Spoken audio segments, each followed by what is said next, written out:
Coming up on AEA Amplified, Fastport Executive Director of Workforce Development and Government Programs, Dave Harrison. From the Aircraft Electronics Association, this is AEA Amplified, a podcast for aviation's technology experts, with your host, Jeff Hill. Hello, friends, and welcome back to another episode of AEA Amplified, sponsored by Blackhawk Aerospace, your one-stop, nose-to-tail upgrade service sales and MRO support network for light turbine aircraft. Because the best in the air starts with the best on the ground. Are you ready to outfly the ordinary? Learn more at blackhawk.aero. Thanks for tuning in, everybody. This is episode number 60. Today is Tuesday, May 5th, 2026. So happy Cinco de Mayo to everyone out there.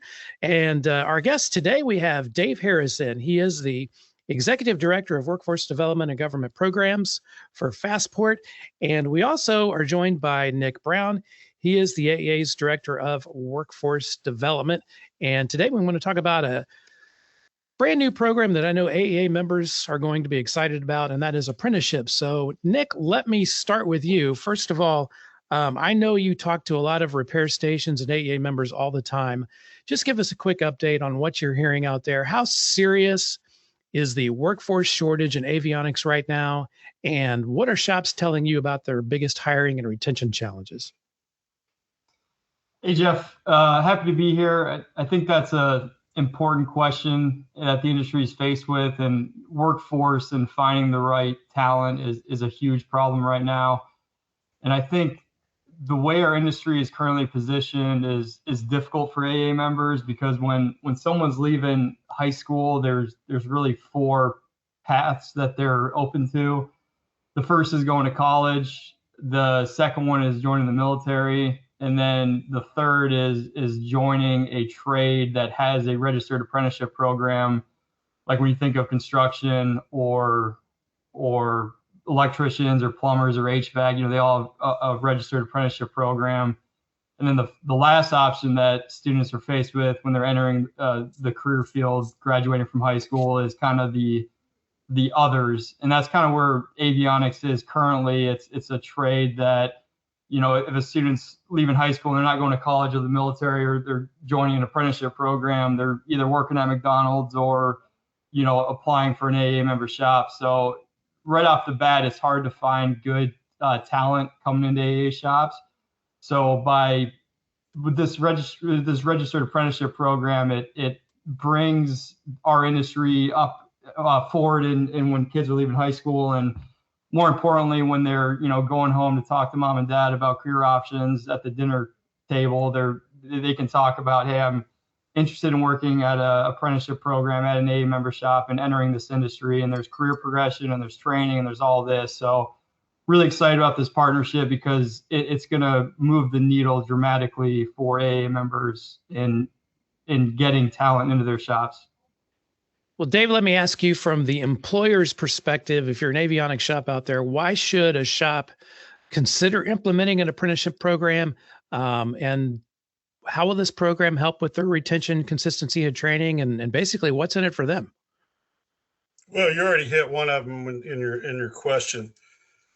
Registered apprenticeship done correctly is nothing more or less than a recruiting and retention tool that provides benefits to both the apprentice employee and to the employer. Now, besides the obvious ROI, if you're retaining people longer, you do the math on retraining people, loss of productivity, et cetera, et cetera, et cetera. And then the hunt for people, because through registered apprenticeship, there are pipelines available that weren't otherwise. A company can post their jobs to apprenticeship.gov and all other places and have it scraped automatically from the NLX. So you're a small shop or a large shop or whoever it may be, it takes time. It takes time to post new requisitions. It takes time to do all those things. It takes a lot of those things out of the window. The other thing is, depending on the state, there's tax credits for registered apprenticeship for the employer. There are tax credits for being able to engage populations that registered apprenticeship bring to you. There's also tax credits for hiring veterans, which is one of the populations that registered apprenticeship helps employers hire much more productively.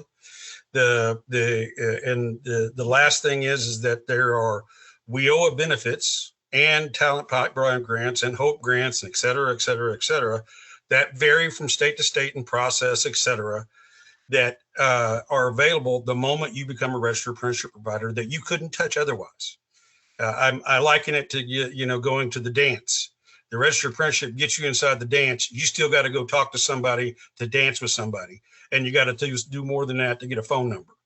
So, the registered apprenticeship connects those dots. I will back up to something I said because the registered apprenticeship wholly gives an option to provide a GI Bill benefit to a person who is served just for going to work for someone. And it is a recruiting and retention boon if you're going after military experience. For example, when I came out of the United States Army, I was medically discharged, and I had no knowledge of any of this. It would have changed my career path if I'd have known that this option existed. Many employers don't know it existed. The benefit is called monthly housing allowance. And it's not used for housing per se. It's a stipend. It can be used by the veteran in any way they want. But by participating in a registered apprenticeship program and being a registered apprenticeship provider, an employer now can extend those benefits directly to that veteran who they're trying to hire or they have hired and have put into their apprenticeship program. That the amount of money that the veteran gets varies on the actual zip code where the training's going. It averages over $1,600 a month. We've got 30,000 people in our apprenticeship programs right now that are affiliated, and 21% of those are veterans. And of those veterans who are pulling benefits, on average, in a 2-year window, they're pulling up almost $34,000 directly to their pocket on top of salary. What's important to note there, Jeff, is the employer isn't having to keep up with money. So accounting doesn't work like that. You don't have to sort it. It's direct deposited straight to the veteran. But the employer, all that they have to do is certify the hours that veteran worked on a monthly basis. But you don't get there without the registered apprenticeship program. The registered apprenticeship program, once again, gets you in the door, and this gets you that. So you might imagine if you're trying to hire somebody leaving Fort Campbell, Kentucky, or something else, and trying to convince them to go to bum tussle somewhere, all right, you got to be able to articulate a career path and a measure of security in that move.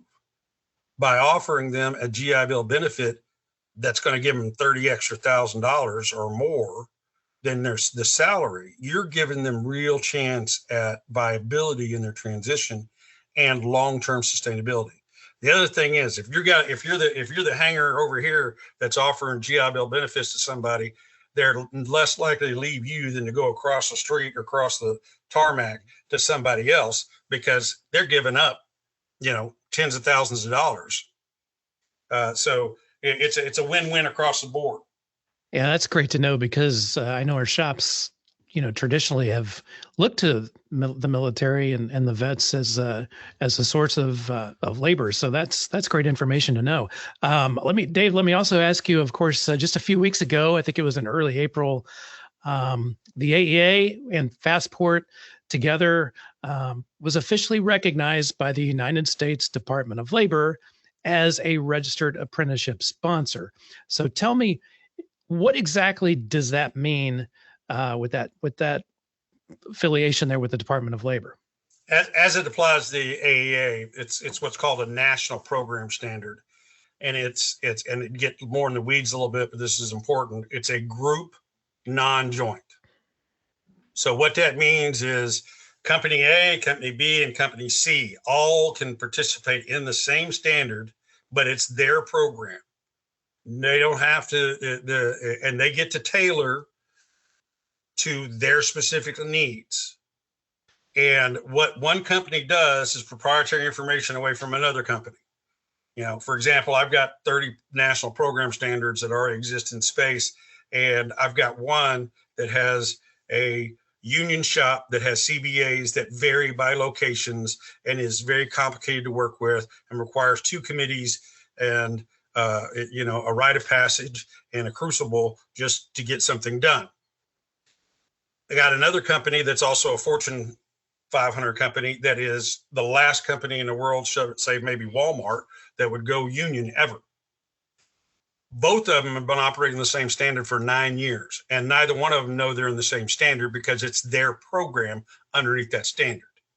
So this allows each employer ownership of their process, and but it also allows a protection to keep the government out of your back door. Because under a group sponsored, for example, Fastport has its own sponsorship programs, has 55, 160 employers on it. If we go through a compliance review, they're going to ask for sample records from 4 or 5 people. So you've got 150 employers, and some of those employers have 300 or 400 or 500 or even more active apprentices. I've got employers that have been with us for a decade that have gone through 2 or 3 compliance reviews and never knew it happened because nothing got sampled from them. And no one at a shop or someplace is going to have to figure that stuff out on their own because we manage that.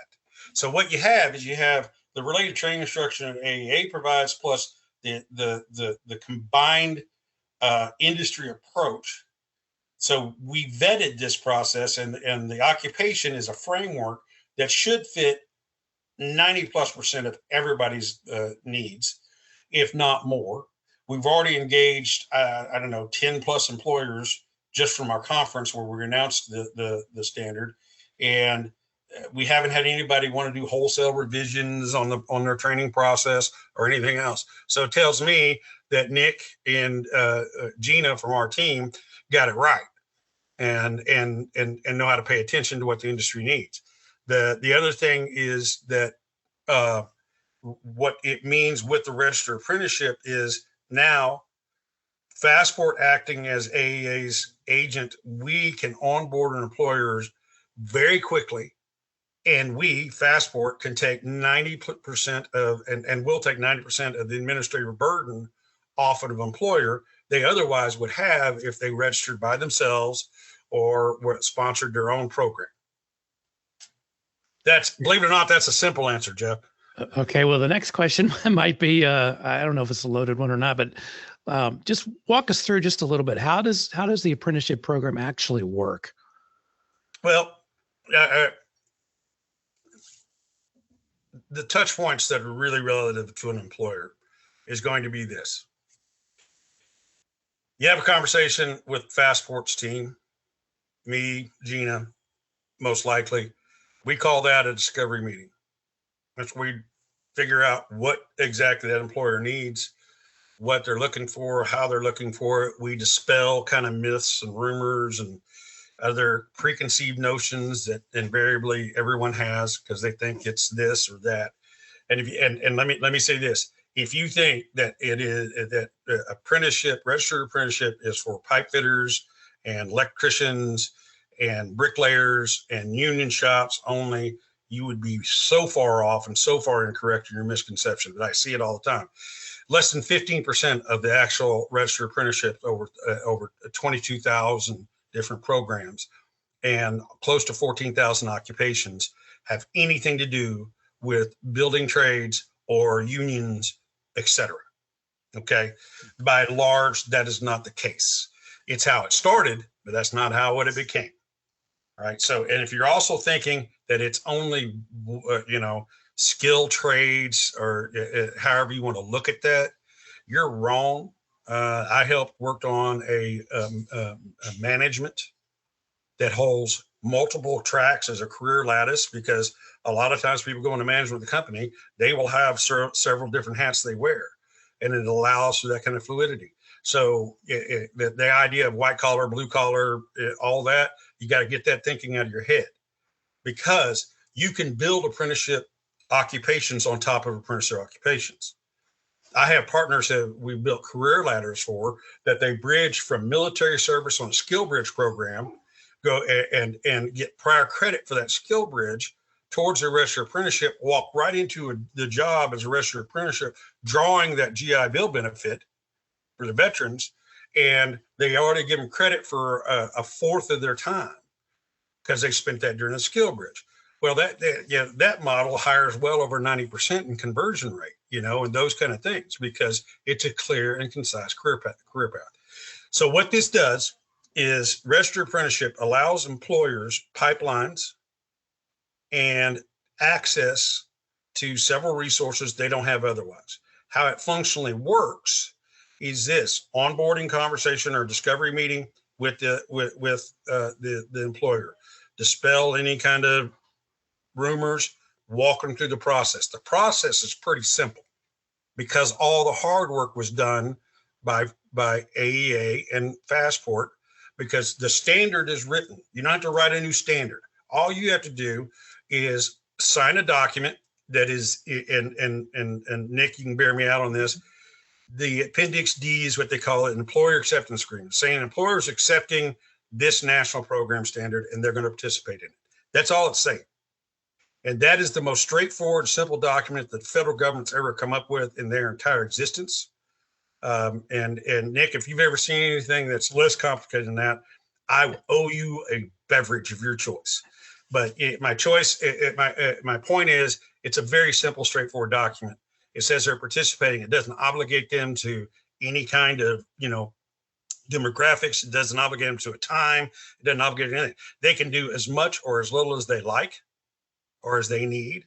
And if they don't want to do it tomorrow, for whatever reason, they can stop. Nobody's coming to see them and taking their tiddlywinks. What happens is so they sign that document. That's the first step to get them registered. Second step is the training process. In apprenticeship world, they call it a work process schedule. Of course, the government's going to change the name and make it complicated. It is your training program. It is your occupational framework to get someone from whatever state they're in, as far as competencies are, and I speak in terms of competencies, okay, to the competency that employer needs them to be in order to be a professional, safe, productive person. So that work process or that training program, the employer looks at and says, okay, this works for me. As I said, we haven't anybody want to edit it. They look at it. It aligns with the related training the AEA is already set up. So it's as a turnkey as you can turnkey it. And so but they look at that, and if they need to nuance it, we have the authority to modify it up to 20%. Keep in mind, we talk about competencies. So the reason we talk about competencies is technology changes, equipment changes. We don't have to modify a document for 150 different employers every time something changes. So if we were talking a diesel technician per se, or automotive technician, we wouldn't talk about step by step on the document what to do to service brakes, because that could change depending on the vehicle, time, etc., technology. What we say is service brakes. What it takes to service those brakes and whether or not they achieve that competency is entirely up to the employer. The employer needs to get them to that point and then evaluate them and say, yes, Jack or Jill can service this or perform this function. I'll say it one other way, so maybe it falls through with everybody. If Nick and I both went to work at two different employers, and one of the core occupations needed, or core job functions needed for our occupation, is painting a wall, I might use a sprayer and a brush, but my company doesn't use a roller. Nick's company uses a sprayer, a different kind of sprayer, and a roller, and a different paint, and there's a different process for getting the paint ready. But the competency is paint the wall. How you get to paint the wall is between the employer and the employee. And the way we set this up, and this is important because I come from business, I don't come from academia, I don't come from the government. Mm-hmm.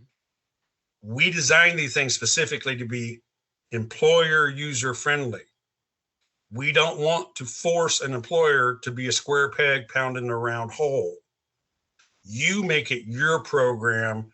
Don't worry about anything else alignment wise. As long as you're not getting way out of the window we'll be able to modify it according to their exact needs. I know it's a long answer. Yeah. The other thing we would need is a pay progression, because one of the things by regulation is they start at one wage and they end up at another wage. I don't need 52 steps in that. I can have one. But I tell employers, look, give me the least somebody can make on day one walking in the door without experience working for you, regardless of location. Pick the least amount. We go with that, and the least they could make after the end of the period of what normally for the rest of your apprenticeship would be. And we use that as our pay progression. I need those three things. That's what I need from an employer. Then I'm gonna need the employer to do what they're already doing, keep their training records or keep training records. I don't want them. I want them to keep them. They're going to send me a single document every time they enroll an apprentice. The document only has 5 blocks for an employee, 3 blocks for them. There's an optional point that an employee could fill out. That electronically goes to my team. My team registers them, puts them in the rapid system. We do all those things so the employer doesn't have to. The only other thing I need them to do for certain on a regular basis is once a month, update any status changes. So if somebody leaves, somebody completes a program, somebody goes on leave, then that needs to be updated once a month. My team updates all that in the reporting systems. And if somebody completes, my team makes sure that that employer gets the national credential that their employee apprentice just earned. And then use that to help your own retention, because the more you blog about that, the more you talk about that, the more sense of culture and community you build around that, and the higher your retention goes. And we've got a decade plus of data that shows that consistently works if you use it that way. All right, I'm gonna take a breath now. If your ears aren't bleeding. Yeah, that's great. That's awesome stuff. A lot of great information. And so correct me if I'm wrong. It sounds like then, so we talked about the model that we're working with. We have paid on the job learning, we have technical instruction, wage progression, and we have credentials. You know, what does the combination, I guess, of the on-the-job training and maybe classroom instruction look like in practice? Well, we're going to change the lexicon a little bit and call it on-the-job learning. Okay. We've used OJT forever, but the only reason we're doing that to make it easy on the employers if they're talking to a local workforce investment board. For some reason, they're the only ones in the universe that don't recognize on-the-job training and use the term on-the-job learning. So to avoid any kind of conflict for the employers, for me, I don't care. We can call it a duck. It's still what it is. Okay. But to make it easier for, any kind of aviation company or any kind of employer, if you're in the middle of Wichita, Kansas, and you want to engage the local workforce investment board to access WIO dollars, it's easier for the workforce investment board to swallow the term on-the-job learning. So that let's do that just to make it easier on our employers. So going back to your question, if it combines every single aspect of technical instruction, wage progression, the credentialing, the classroom instruction in practice can look of varied ways. Keep in mind, this is designed for the employer to be able to do it easily, not for the employer to have to jump through 17 hoops and learn a new language in order to do it. Now, AEA has a myriad of related training instruction apparatuses. I'm not going to go into that. Nick can go into that because that's his baby, not mine. My baby marries up with his baby, and they make a good partner. Okay. Now, in the practice of related training instruction, because on-the-job learning is on-the-job learning. Okay. Theoretically, there's one person training one apprentice, and their job shadowing. But the reality is this: that apprentice is learning from multiple people. Okay. I just spent time.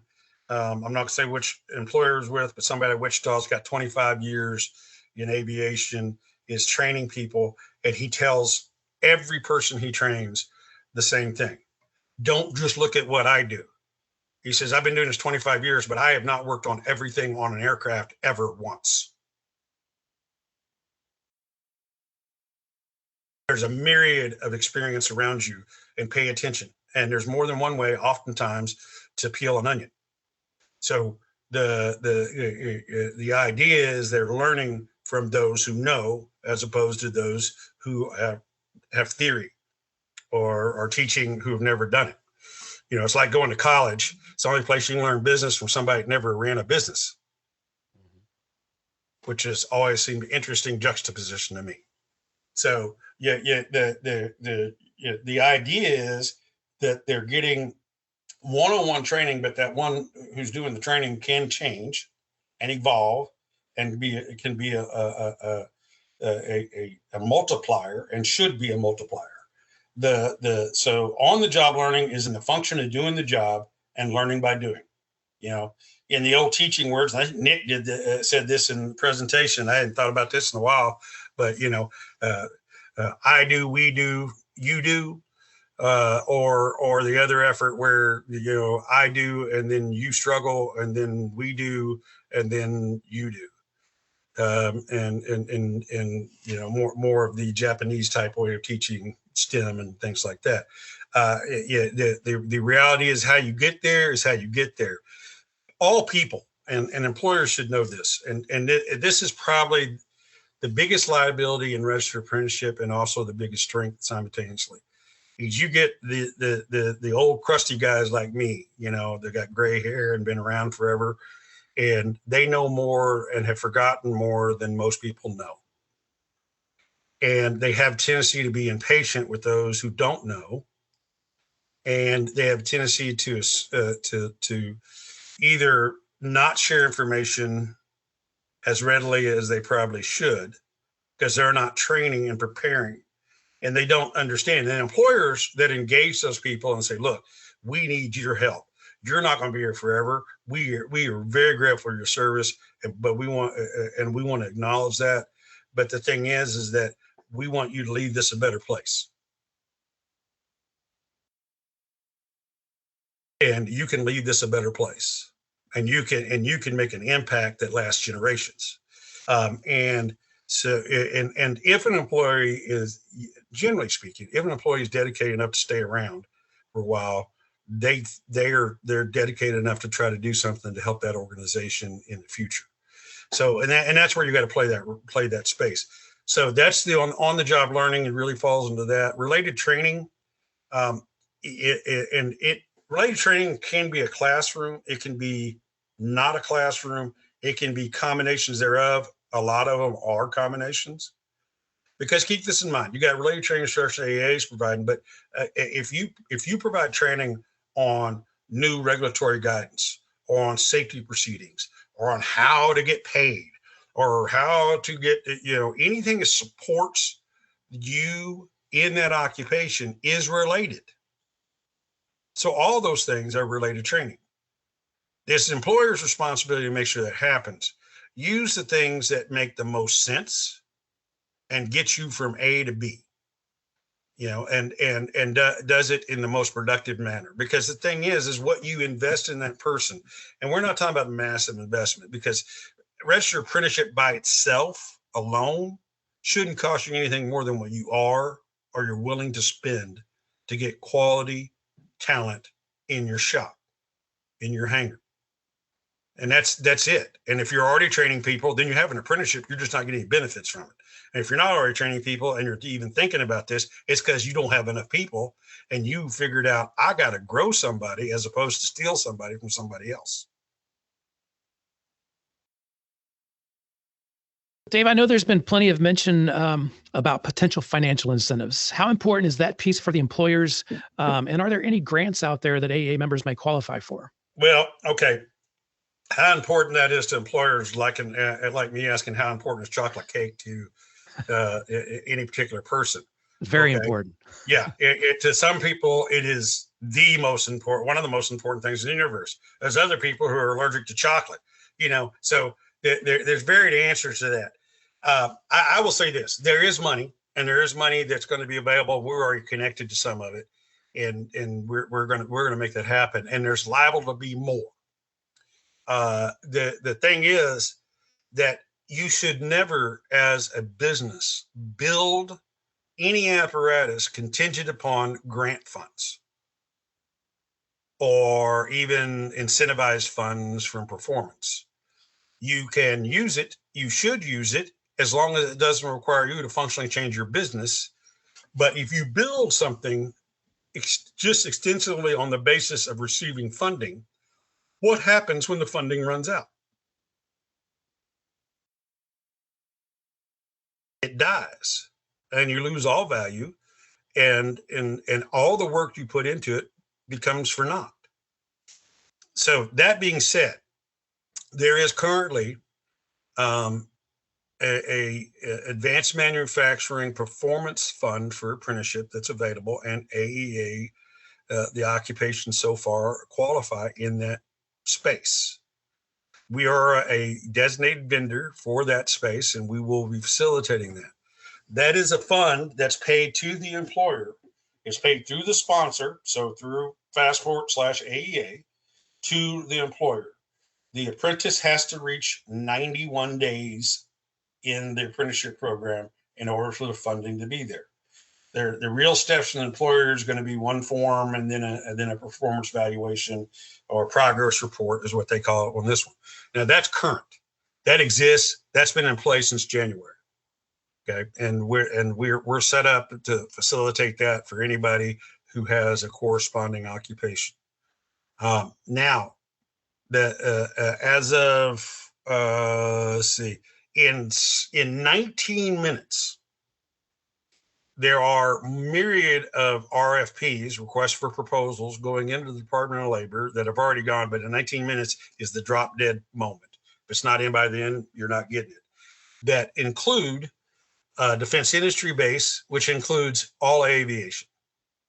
It also includes several other sectors, and that is going in, and that will have some funding apparatus to it as well to incentivize apprenticeship programs.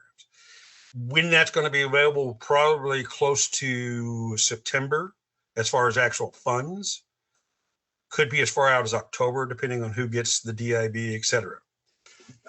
That's not nearly as significant as another request for proposal that has already been submitted that totals $145 million. And they have sectioned it off by industry segments, defense industry base with aviation named in it, as well as advanced manufacturing is named in it. Each one of those potentially will have funds available for apprenticeship, and they look very similar to the advanced manufacturing fund I just talked about. We suspect, and this is not, I don't know, I don't have a crystal ball or anything else, but award limit for the DIB or any of those others in that case was up to $40 million.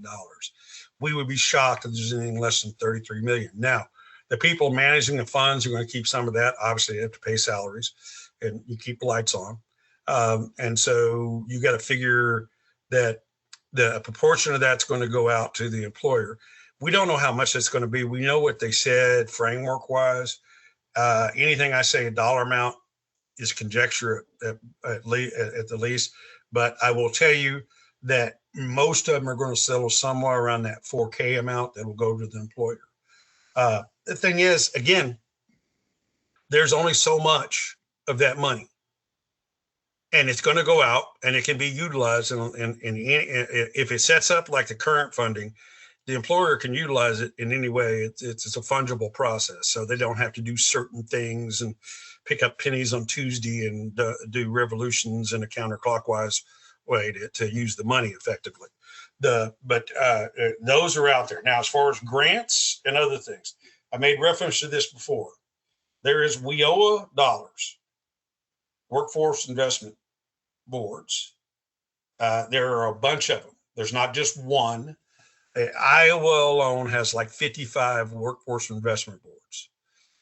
It marries well for a smaller organization or organization that has multiple locations and somebody responsible for that location, because that person who is either owns that shop or runs that shop or that runs that location needs to physically go and introduce themselves and participate in the workforce investment board meetings, because oftentimes they don't even know the WIB board itself doesn't know who's hiring for what, if they got registered apprenticeship programs and everything.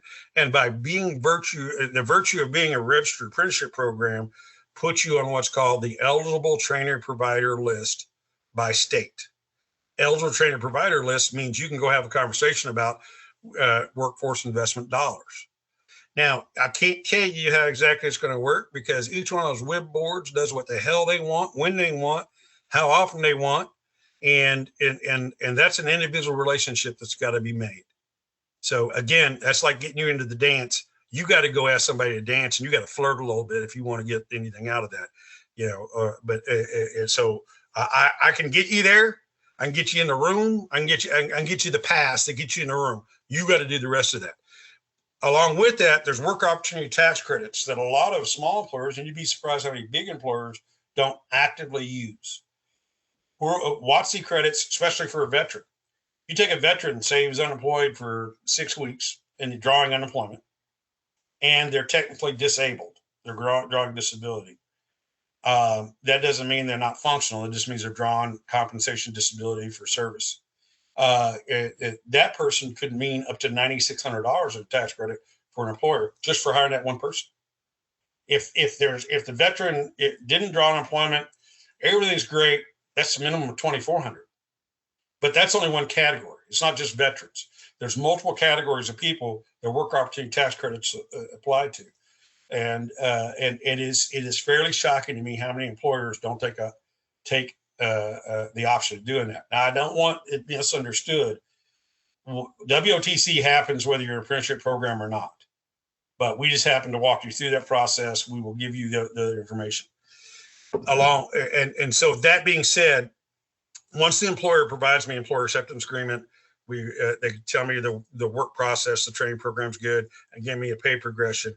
We can have, and I may be getting ahead of you on this, but we can have that employer registered in 24 hours. Rarely does it take more than 48. And that just has to do with how busy we are and how many things we got loaded.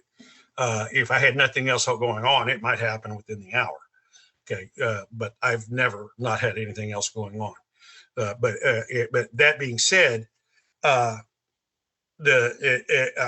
have literally had a first conversation with an employer on a Wednesday, got all the paperwork signed, and they had already looked at work processes. So they agreed to the work process immediately, and they gave me a pay progression on Thursday.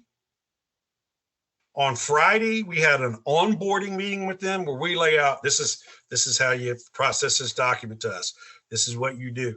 This is how you start your GI Bill benefit process, because that's not a Department of Labor thing. GI Bill benefit's a VA thing. So it's a separate thing, and it's not going to start simultaneously. No way. But again, like we owe $1, by virtue of being a registered apprenticeship provider, the VA has to take your program and has to provide benefits on it. They don't have a choice. Congress told them they're going to, and they don't always like it, especially in the state approving folks. But you know what? I don't care. It takes care of veterans, and it's the way it should be. That being said, we have an entire package and a meeting that's going to happen with a person's expert on MHA and everything that an employer needs to know to do their part. And they'll be able to refer back to the links. It's not just a dead document. It's a link that we update. And we'll have tax credits in there. We'll have information about pursuing money. Again, we can't do it for you, but we can show you the path. Well, Dave, I know I've kind of framed the conversation probably more from the employer perspective so far. Let me turn the attention just a little bit from if you're an avionics technician and look at it from their perspective. And this may be like asking if you like chocolate cake or not. But what does the opportunity look like for someone who's just trying to enter the field? And also, I'm sure it's very important that the apprentices are earning while they are learning. Is that correct? Yeah, earn while you learn model. And so if you think about anybody in transition, and we're going to have transitioning people regardless.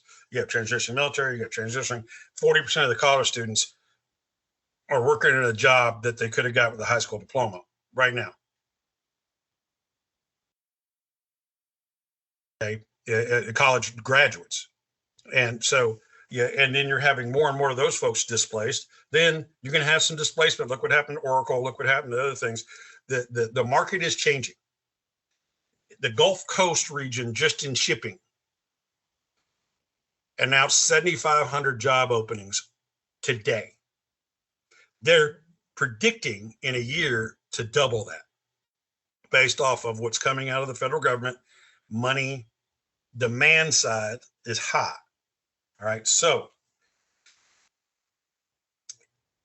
I told my grandson something different than I told my daughter, his mother. Told his mother, go get a college degree. I told my grandson, unless you're going to STEM and specific occupations in STEM, or you're going into business from a college perspective, you are as good or better by going into a skilled occupation that has a training modality that has shared skill points that makes your skill sets transferable. My average apprentices make 40% more than a college graduate. And they're not going to be hunting a job. I got 30,000 of those folks that have gone through our programs. They're not hunting a job. And if they need a job, they can get a job and they have a career. And they didn't go into debt getting that career. Mm-hmm. They got paid while they learned that career. So if you start thinking about displaced worker, here I am, or you're thinking about other people, the smart companies, what they have done is they've used aptitude and aptitude testing as their threshold, not necessarily matching job skills or job titles, which is the worst thing you can do. You get people who've got people coming out of the military, and they say, I don't want somebody who worked in aviation. Why? There's small vehicle repair folks and things like that. Got every aptitude you need and maybe more. There are combat folks who never, they spend as much time tearing things up as they did assembling things, but they had the aptitude. I've got a program with a very large company that has a skill bridge for diesel technicians. And their first ladder on it is Tech 1. And I built an apprenticeship ladder for them. They go through the skill bridge. They're done with Tech 1. Then they move to Tech 2 when they go to work at whatever job they chose. That allows the employer, one, to assess that person. They do everything on that based off of what an aptitude test. They don't care about what the military occupation is. They say, all right, do you have the capacity to do this or not? And that's what they're testing. And that's their primary threshold. So I'm always trying to tell employers, look, there's the way you used to do things is okay. Nothing wrong with it, other than the fact that it's not going to meet your needs tomorrow or even today. We ran out of people to steal from each other. And other industries are competing for the same people that you want. It's not just your own industry anymore. So where you might have been focused on the other shop over here and here and here at where you're located at, and then that's graduated to everybody. Now it's graduated to, okay, you got somebody in transition, has no idea what they want to do next and are lost. And everybody's competing for the same people who can show up on time, pass a drug screen, are trainable and can work with people. That's it. And if you have the aptitude to do the job, those other things, those skill sets are what everybody should be after. Nick, did you want to add on to that? Yeah, piggyback on that. I mean, Dave's absolutely right. I think the benefit of an apprenticeship program to the apprentice in our world in aviation is if you have someone that is leaving high school and wants to enter our field, they typically have to get their A&P license, or that's usually the first step to the process of entering our industry. And like Dave was saying, is in academia and coming from that world, I can tell you, and everyone who has kids knows that there's been a huge push to go to college, go to college, go to college. And it's been like that for the past 20, 30 years. So these kids that want to enter our field, their first step is, all right, well, I'm going to go to college and get my A&P license. And now by that point, you've taken out student loans, you're paying off debt. And then a lot of these 147 schools are promoting the airlines. So they're not coming into our shops. They're going, straight to the airlines, or think they're going straight to the airlines. But with an apprenticeship program, and this is a benefit for the apprentice and the shops, is you can tell an apprentice that they can get their A&P license through OJT. And it's like Dave said, it's the earn while you learn model of you're getting paid and you're keeping your logbooks and you're working towards your A&P certification. So I think, like Dave said earlier too, like this administration is really trying to break that mold.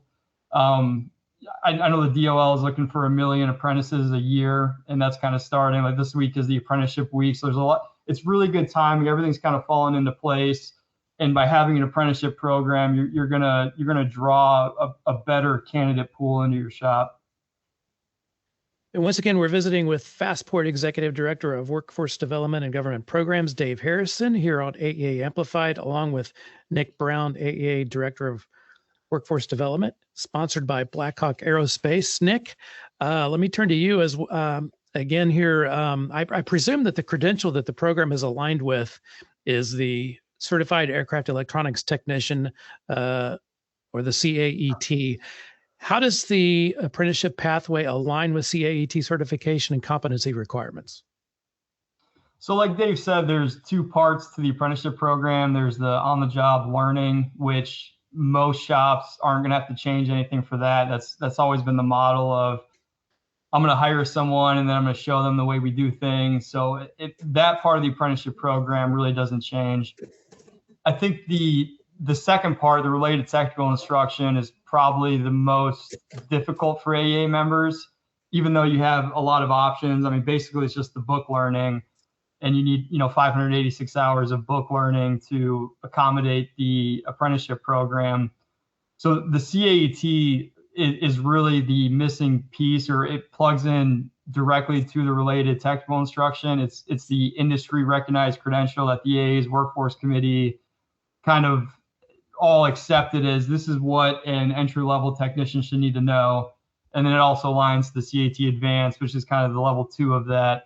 So it fits in exactly with the apprenticeship program, and it gives the apprentices an industry recognized credential that otherwise they wouldn't have. It also helps shops with regarding the RTI, like Dave said earlier. I mean, it could be, you have a lot of options for RTI. You could just, crack open the FAA handbooks and spend some time studying that. But I think the best thing, my advice to shops, is to be meticulous with the RTI.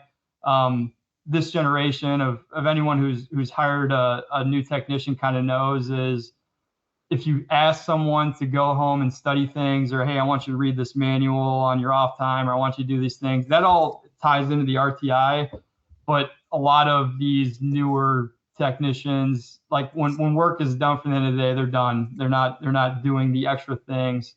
With an apprenticeship program, I think that kind of it hires the quality of candidates. And by saying, hey, you're going to be in this apprenticeship program, this is what it looks like, here's the RTI.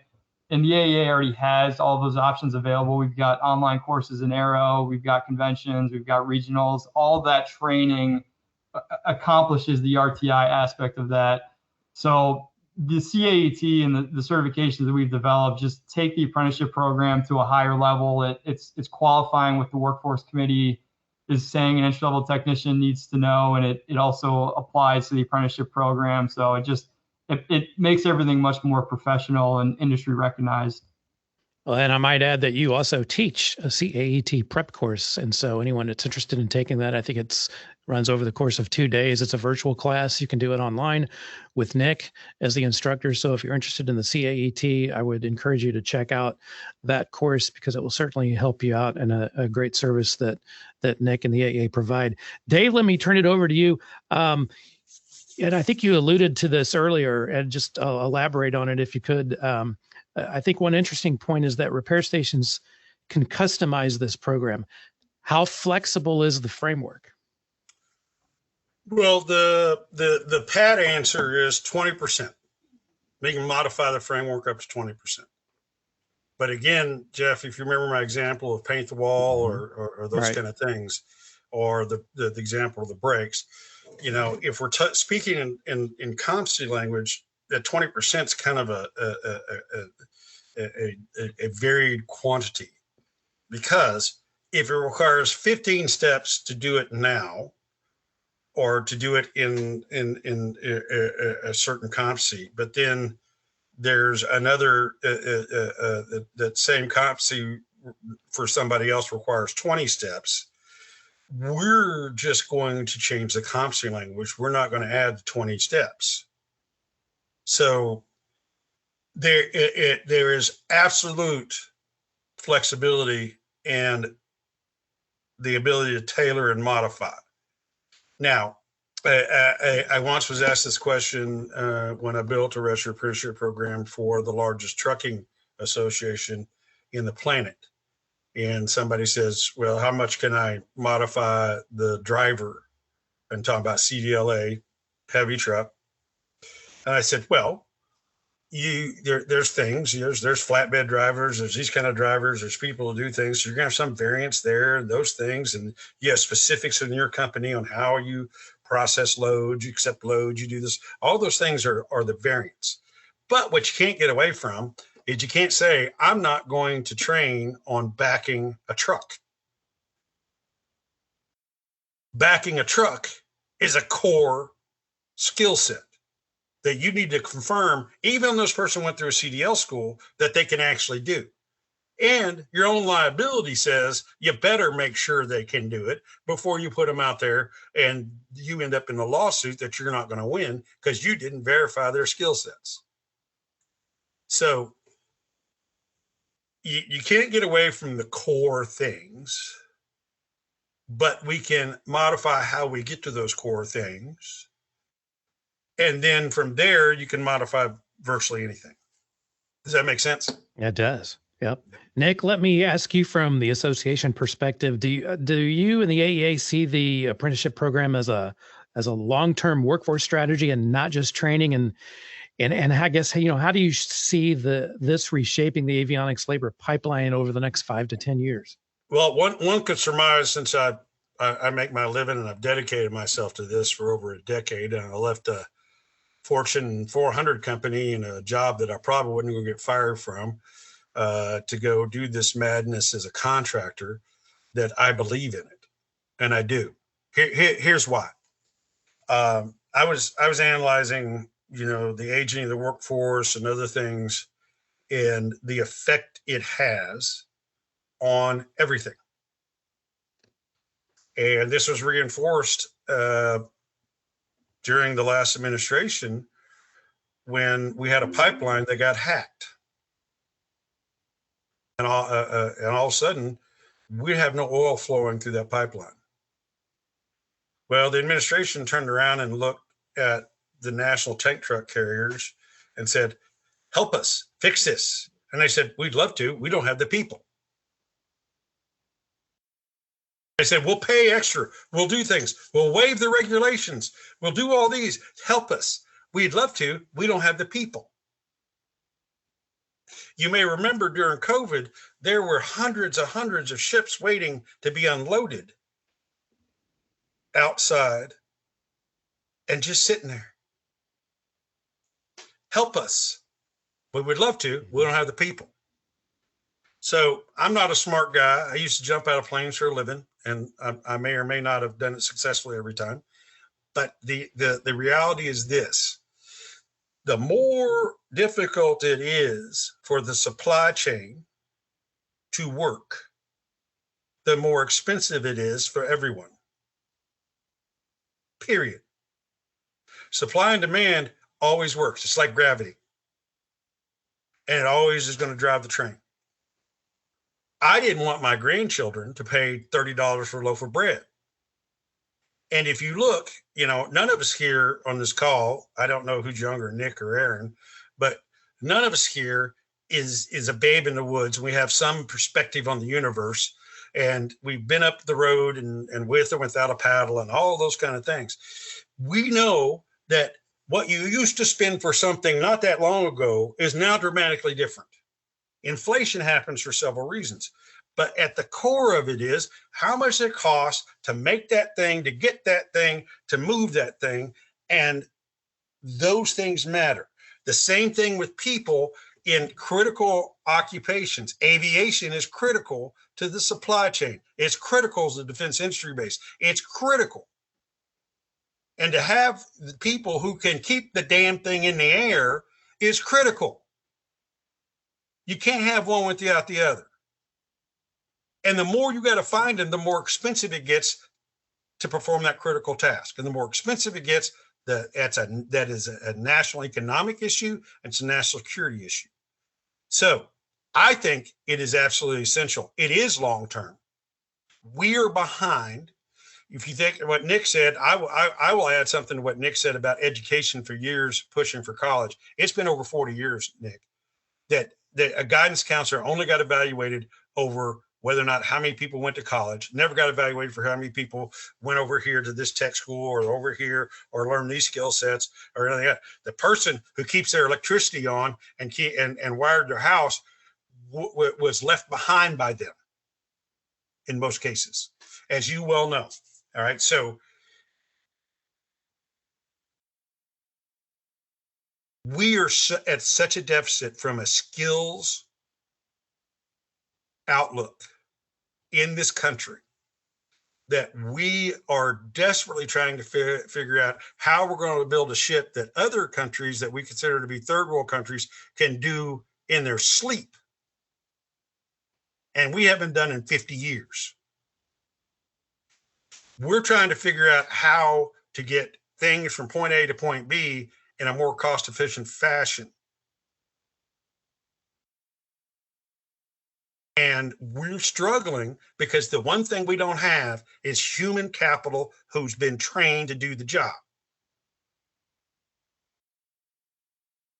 And if you're a central cog in that wheel, and I kind of feel like that you guys have central cogs in the aviation space, because without you, we're kind of hosed.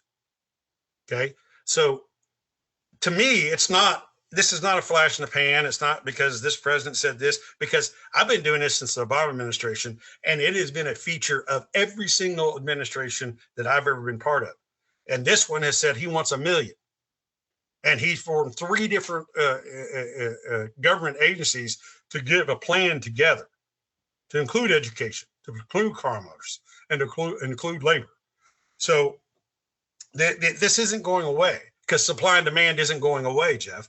And the demand is there. And it's going to get worse if we don't do something about it. And then the premium cost for Blackhawk or anybody else to get someone in their location who can do the job is going to go up so incrementally high that you're going to have businesses fold. That's just what's going to happen. We've seen it happen. It's happening today in all sorts of industry segments.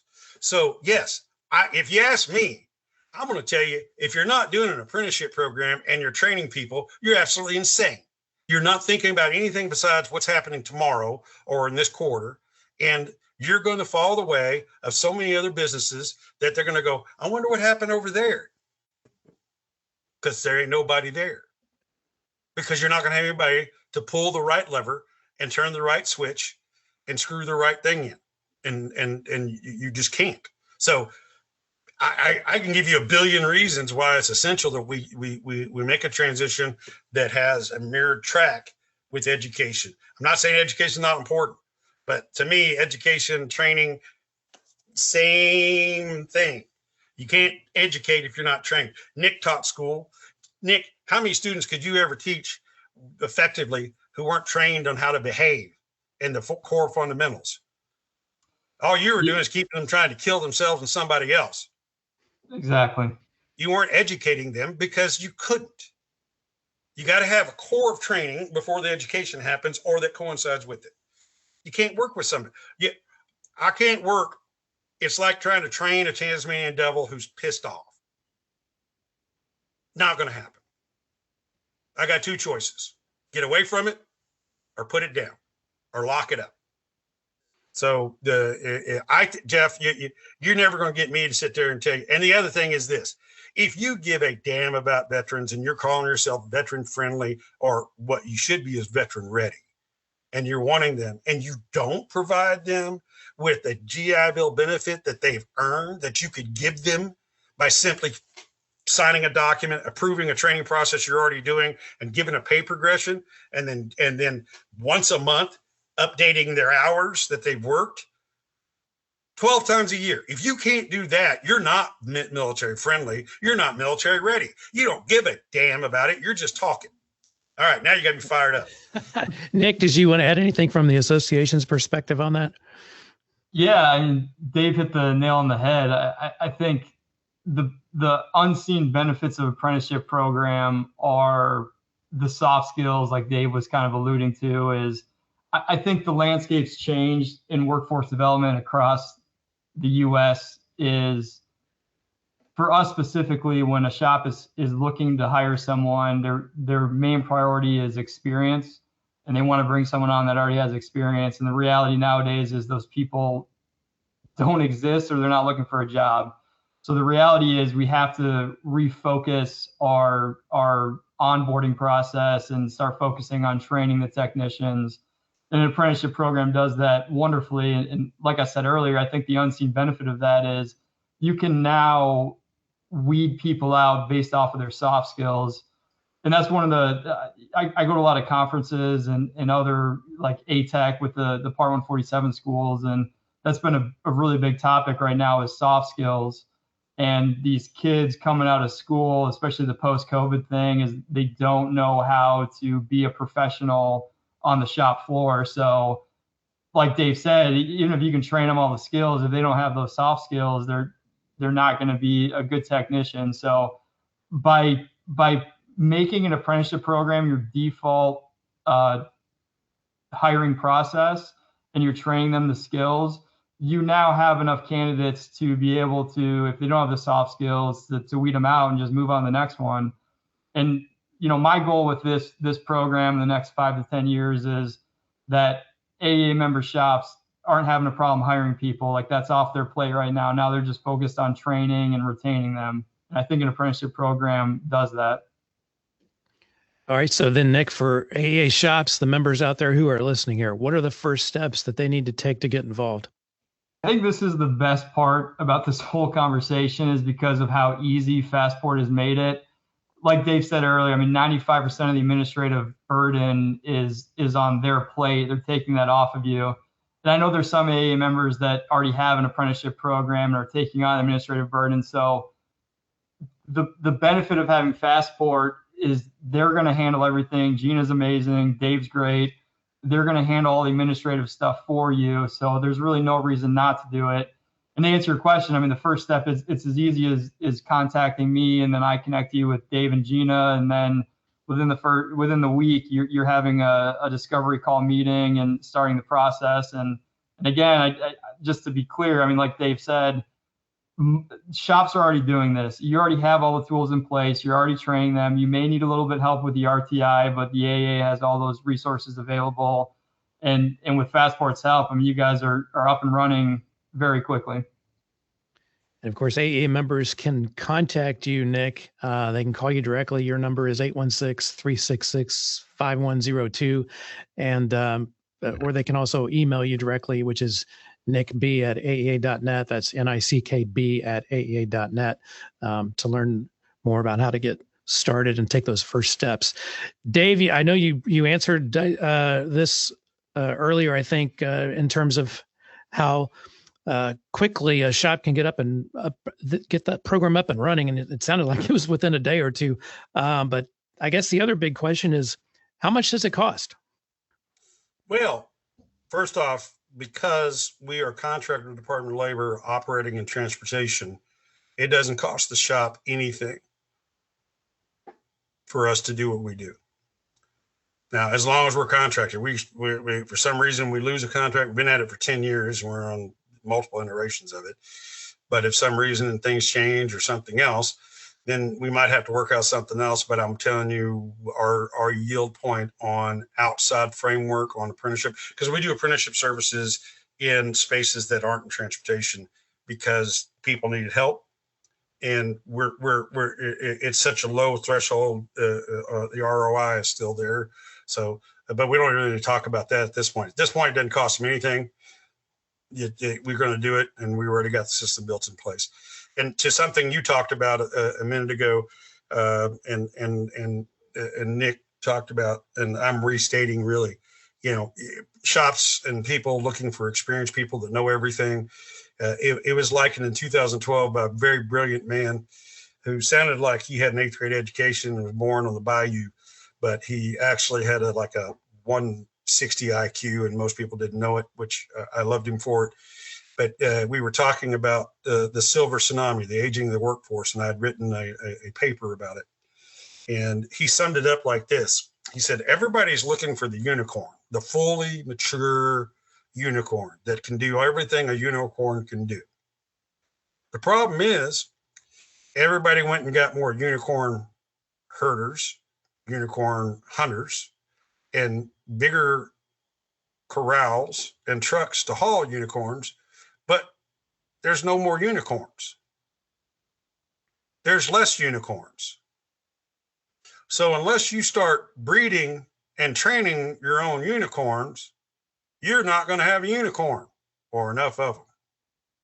And the experienced person who's turnkey walking in the door, yeah, everybody wants that person. But everybody wanting that person is a problem. Because if there hasn't been cases, and I am sure there is, where somebody got offered a little more money or a sign-on bonus, and then they just turned around, rolled all their tools right out of that hangar into another hangar because of that, if they're willing to jump for that, you're not going to keep them when you give them a sign-on bonus because somebody else is going to give them one. And you're going to have the same problem. And then sooner or later, that person's gone. And there's not somebody to replace them. You better grow your own, or you're not going to be around in 10 years for most of the players. Even the big people, even the big players in space are having the same problem. All right, gentlemen, final question for both of you. Let's start with Nick. Any final thoughts or anything that I missed that you want to mention for our listeners? Yeah, this was a great conversation. I love how fired up Dave gets talking apprenticeships, and I think it's something we can embrace as an industry. But just to add, this country was built on apprenticeships, and I think our industry has kind of missed the boat on that with the registered side. I mean, again, you're still acting as an apprenticeship provider with providing training and all that. But I think this really is going to be a huge benefit, not only the industry and all the members, but just embracing our apprenticeship culture and making it registered and official, I think is going to be great for the future of this industry. Dave, how about you? I would add this. You notice Nick said that Gina Mullinax on our team is amazing and called me great. Tells you how he rates both of us. So Gina has done 99% of the work on this, and he is right. She's got this nailed. Our whole modality here is simple, scalable, and sustainable. If it's not simple, scalable, and sustainable, we change it to be simple, scalable, and sustainable. And if we can't do that, we usually don't. So we're not going to complicate this. And as long as employers aren't trying to complicate this, they can get benefits of it pretty seamlessly and realize the ROI of it pretty quickly. It's all about creating an ethos around a community and a culture. And if you do that, your retention goes up, period. Very good. Dave Harrison with Fastport, Nick Brown with AEA. Thank you, both of you, for joining us here on AEA Amplified. And again, just a reminder there, AEA member companies who are interested in this apprenticeship program and the partnership with Fastport can reach out to Nick and get started at 816-366-5102 or email him at nickb@aea.net. That's nickb@aea.net. And you can also check out the Fastport website at fastport.com. Before we sign off, I do want to let you know that Registration has now opened for all 6 of the AEA regionals later this year. Join us for 2 days of training at a location near you. You can register and also make hotel reservations at aea.net/regionals. And finally, the AEA has several opportunities to elevate your avionics expertise by taking training courses at the association's headquarters in Lee Summit, Missouri. The AEA also offers virtual live classes if you are unable to travel. Seating is limited in each of those classes and they do sell out. So check out the course schedule today and enroll at aea.net/training. And that is going to wrap it up for today. We hope you can join us again soon for another episode of AEA Amplified, sponsored by Blackhawk Aerospace, your one-stop nose-to-tail upgrade service, sales, and MRO support network for light turbine aircraft. Because the best in the air starts with the best on the ground. Are you ready to outfly the ordinary? Learn more at blackhawk.aero. Thanks again to Dave Harrison and Nick Brown for joining us. And until next time, for our producer engineer, Aaron Ward, this is your host, Jeff Hill, wishing you blue skies ahead. So long, everybody.